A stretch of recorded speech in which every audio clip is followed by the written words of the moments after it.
Unique math solution চ্যানেলে সবাইকে স্বাগত। আজকের আমরা কোষে দেখি 20-র 2 এবং 3-এর দাগের এই দুটো অঙ্কই এই ভিডিওতে কমপ্লিট করব এবং তোমরা ভিডিওটা প্রথম থেকে শেষ পর্যন্ত দেখবে।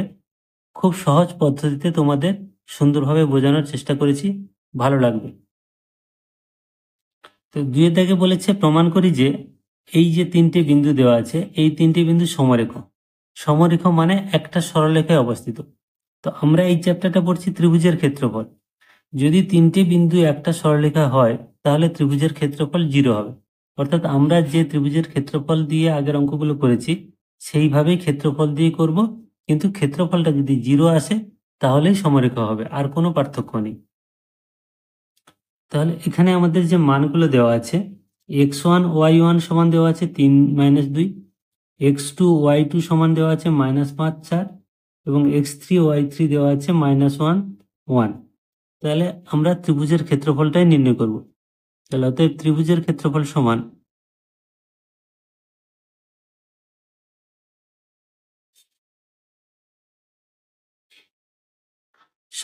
যে সূত্রটা আমরা শিখেছি, যে half into x1 y2 plus x2 y3 plus x3 y1 minus y1 x2 plus y2 x3 plus y3 x1 এত বর্গ একক। এবারে আমরা শুধু এই মানগুলো বসিয়ে দেবো। তাহলে সমান হচ্ছে হাফ ইন্টু, দেখো x1 y2 মানে 3 গুণ 4, তাহলে 3 গুণ 4। তারপরে হচ্ছে x2 y3 মানে -5 ইন্টু 1 প্লাস x3 y1 মানে -1 - 2 -1 ইন্টু -2 মাইনাস। এবারে এই মানগুলো আমরা বসাবো। y1 x2 অর্থাৎ -2 ইন্টু -5, মাইনাস চিহ্ন থাকলে এইভাবে ব্র্যাকেট দিতে হয়, প্লাস y2 তাহলে y2 x3 মানে 4 ইন্টু -1 প্লাস y3 x1 মানে 3 গুণ 1 গুণ 3। তাহলে এই আমাদের মানগুলো বসিয়ে দিলাম। এবারে আমরা শুধু ক্যালকুলেশনটা করব। হাফ ইন্টু, এখানে তাহলে থাকছে কত, 3 4 12, এখানে -5 ইন্টু 1 মানে -5, এখানে মাইনাসে মাইনাসে প্লাস 2 1 2 মাইনাস, এখানে মাইনাসে মাইনাসে প্লাস 5 2 10, এখানে প্লাসে মাইনাসে মাইনাস 4 1 4, এখানে +3। এই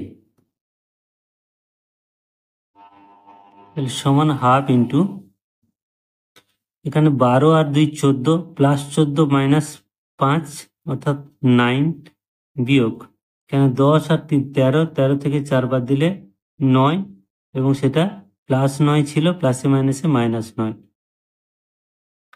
তাহলে হাফ ইন্টু 0 সমান 0। তাহলে যেহেতু ক্ষেত্রফল 0 হয়েছে অতএব বিন্দু 3টি সমরেখ।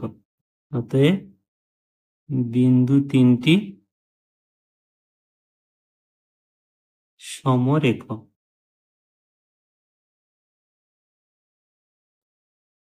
এবার 3-এর দাগেরটা বলেছে যে কে এর মান কত হলে 1 - 1 2 - 1 এবং k - 1 বিন্দু ত্রয় একই সরলরেখা থাকবে, মানে সমরেখ হবে, অর্থাৎ ক্ষেত্রফল 0 হবে। অর্থাৎ আগের মতো একইভাবে করব, সেখান থেকে ক্ষেত্রফল 0 ধরে আমরা k এর মানটা নির্ণয় করব।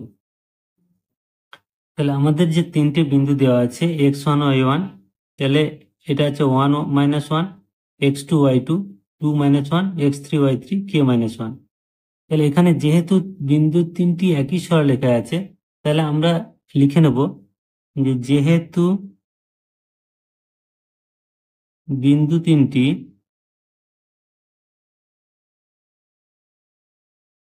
একই সরলরেখায় আছে,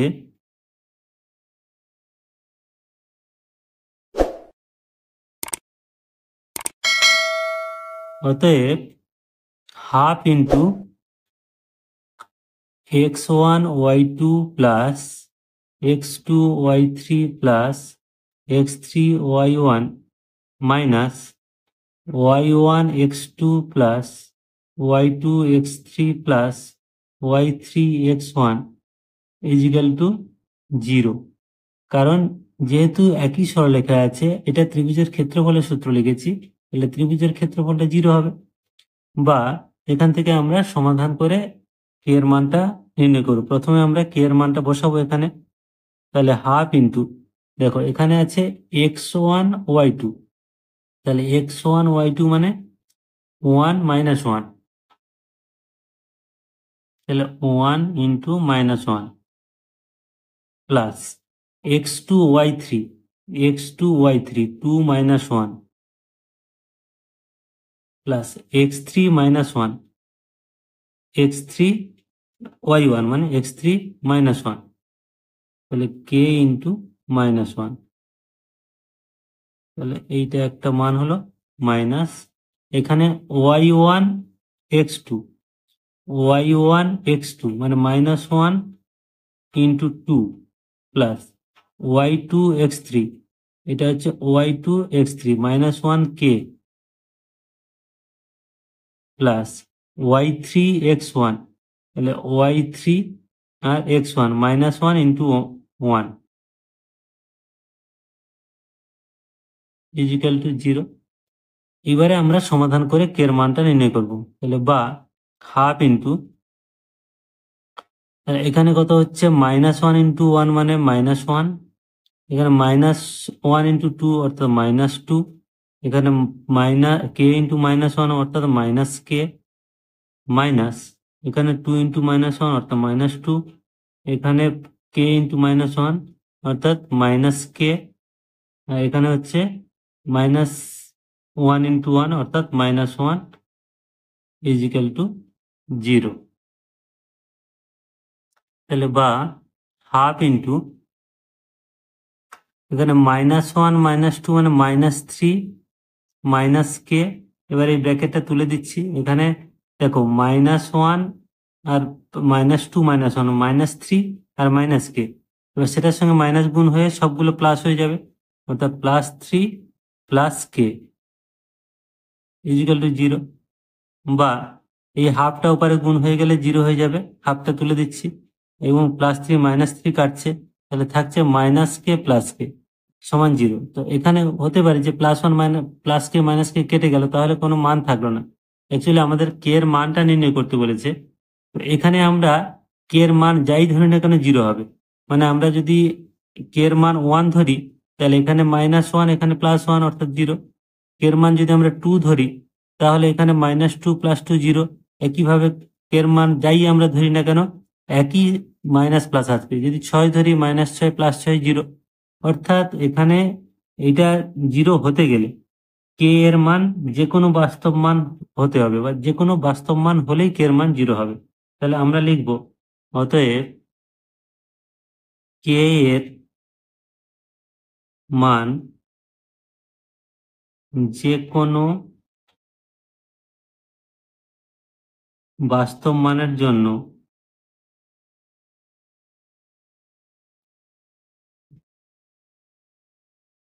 বিন্দুত্রয় সমরেখা হবে।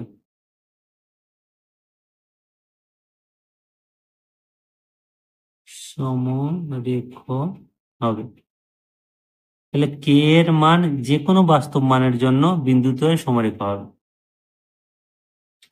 আশা করি তোমরা বুঝতে পারলে এবং ভিডিওটা ভালো লাগলো। যদি ভালো লাগে তোমরা বেশি বেশি করে শেয়ার করবে। যারা এখনো সাবস্ক্রাইব করনি চ্যানেলটা সাবস্ক্রাইব করে নেবে। সবাই ভালো থাকবে। Thank you.